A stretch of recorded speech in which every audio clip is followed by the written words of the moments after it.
حضرت عثمان غنی رضی اللہ تعالیٰ عنہ کا دور عہد صدیقی کا دور، یعنی حضرت عثمان غنی رضی اللہ تعالیٰ عنہ حضرت ابوبکر صدیق رضی اللہ تعالیٰ حضرت ابوبکر صدیق کے دور میں کیسے تھے۔ عہد صدیقی میں حضرت عثمان کے کارنامے دیکھیں۔ حضرت ابوبکر صدیق رضی اللہ تعالیٰ عنہ نے فتنہ ارتداد کو جب کچل دیا تو ملک شام کی طرف آپ نے ملک روم کی طرف پیش قدمی کا ارادہ فرمایا۔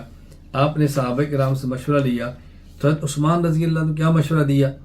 اس کو امام ابو القاسم علی بن حسن بن ہبۃ اللہ المعروف ابن عساکر رحمہ اللہ وفات 571 ہجری تاریخ دمشق ابن عساکر میں ذکر کرتے ہیں۔ کہتے ہیں عثمان بن عفان نے کہا انی ارا انک ناصح لاہل ھذا الدین، میں سمجھتا ہوں آپ اس دین والوں کے ساتھ خیر خواہ ہیں، شفیق علیہم مہربان ہیں۔ فَإِذَا رَأَيْتَ رَأْيًا تَرَاهُ لِعَامَتِهِمْ صَلَاحًا فَازِمْ عَلَى إِمْضَائِهِ، جب کوئی فیصلہ فرمائے عوام الناس لوگوں کے لیے تو آپ بسم اللہ پڑھیں۔ فَإِنَّكَ غَيْرُ ظَنِيمٍ، ہم آپ کے اوپر کوئی بدگمان نہیں ہے۔ فقال طلحہ والزبیر وسعد ابو عبیدہ سعید بن زید ومن حضر ذلك المجلس من المہاجرین والانصار صدق عثمان، عثمان نے سچ کہا۔ ما رأیت من رأی فأمضِ، جو آپ کی رائے اس پر عمل کریں۔ فإنا لا نخالفك ولا نتهم، ہم آپ کے ساتھ کھڑے۔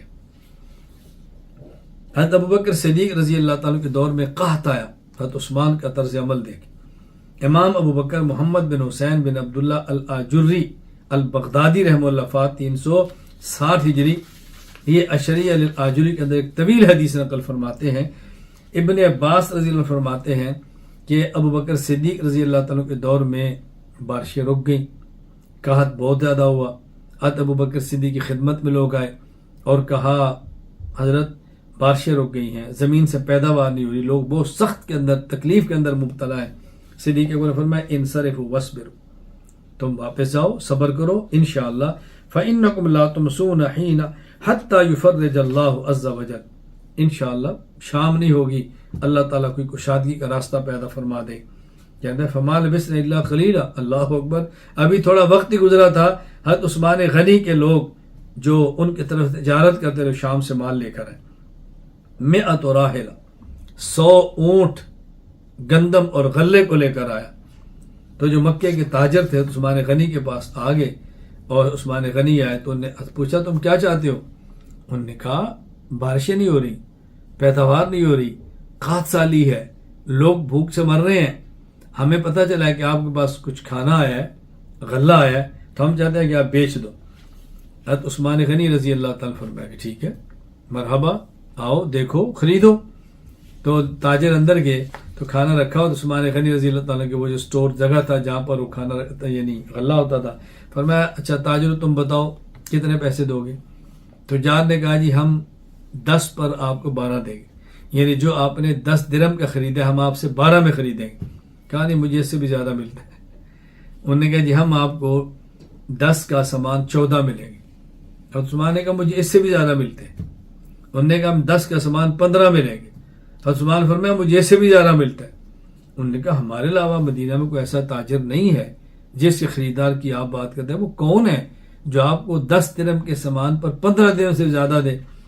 حضرت عثمان غنی رضی اللہ تعالیٰ فرمانے لگے زادنی اللہ عز وجل بکل درہم 10، عندکم زیادہ، میرا اللہ مجھے 1 درہم کا سامان اس پر 10 درہم دیتا ہے، تم میں سے ذرا دے سکتے ہو؟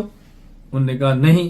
حضرت عثمان نے فرمایا انی اشہد اللہ انی قد جعلت ھذا الطعام صدقہ علی فقراء المساکین، تم گواہ بن جاؤ کہ میں 100 اونٹ غلے سے لدے ہوئے سارے مساکین فدینہ اگر صدقہ کرتا ہوں۔ اللہ اکبر، کیا عثمان غنی کی سخاوت ہے۔ والی بحرین کے تقرر کے سلسلے میں عثمان غنی کی رائے کیا ہے؟ حضرت صدیق اکبر رضی اللہ تعالیٰ صحابہ سے مشورہ کیا کہ بحرین کا والی کس کو بنائیں؟ چنانچہ امام عبداللہ محمد بن سعد بن منی البغدادی وفات 230 ہجری الطبقات الکبریٰ لسعد میں نقل کرتے ہیں حضرت عثمان غنی نے رائے کیا دی؟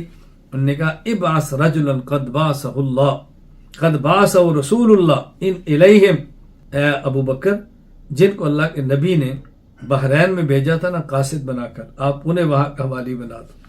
فقدم علیہم باسلامہم وطاعتہم وقد عرفوه وعرفهم وعرف بلادهم یعنی علا بن حضرمی اجمع ابو بکر بعثت العلا بن حضرمی البحرین، صدیق اکبر نے اس رائے کو پسند فرمایا اور علا بن حضرمی کو ان کا والی بنا کر بھیجا کہ ان کو رسول اللہ صلی اللہ علیہ وسلم نے بھیجا ہے. ان لوگوں نے کلمہ ان کے ہاتھ پہ پڑھا ہے, یہ ان کو جانتے ہیں, وہ ان کو جانتے ہیں, بہت مفید ہوگا. حضرت ابو بکر صدیق کو اعتماد کتنا تھا. امام ابو جعفر محمد بن جریر بن یزید الطبری رحمہ اللہ وفات 310 ہجری تاریخ طبری تاریخ الرسل والملوک میں لکھتے ہیں کہ حضرت عبید فرماتے ہیں ان ابا بکر الحج, ابو بکر صدیق نے حج فرمایا فی سنتی سنت 12ویں ہجری کو 12 سن ہجری کو, واستخلف علی المدینہ عثمان بن عفان, اور آپ نے عثمان رضی اللہ تعالیٰ عنہ کو اپنی عدم موجودگی میں اپنا نائب اور مدینہ کا حاکم مقرر فرمایا. اللہ اکبر. اس سے زیادہ اعتماد کی بات کیا ہوگی کہ حضرت صدیق اکبر رضی اللہ تعالیٰ عنہ وفات کا وقت قریب ہے, تو آپ نے حضرت عثمان کو خلوت میں بلایا تاکہ میں لکھواؤں کہ میرے بعد خلیفہ کون ہوگا. تو آپ طرز عمل ذرا دیکھیں. حضرت امام ابو الحسن علی بن ابو الکرم محمد بن محمد ابن اسید الجزری رحمہ اللہ وفات 630 ہجری الکامل فی تاریخ میں ذکر کرتے ہیں کہ ان ابا بکر احضر عثمان بن عفان خالی لیکتب عہد عمر, آپ نے بلایا خلوت میں اور فرمایا اکتب بسم اللہ الرحمن الرحیم, لکھو ھذا معاہد ابو بکر ابن ابی قحافہ علی المسلمین, یہ ابو بکر کی تحریر ہے جو وہ لکھ رہے ہیں. اما بعد, یہ لکھا اور اس کے بعد ان کے اوپر بیہوشی طاری ہوگی.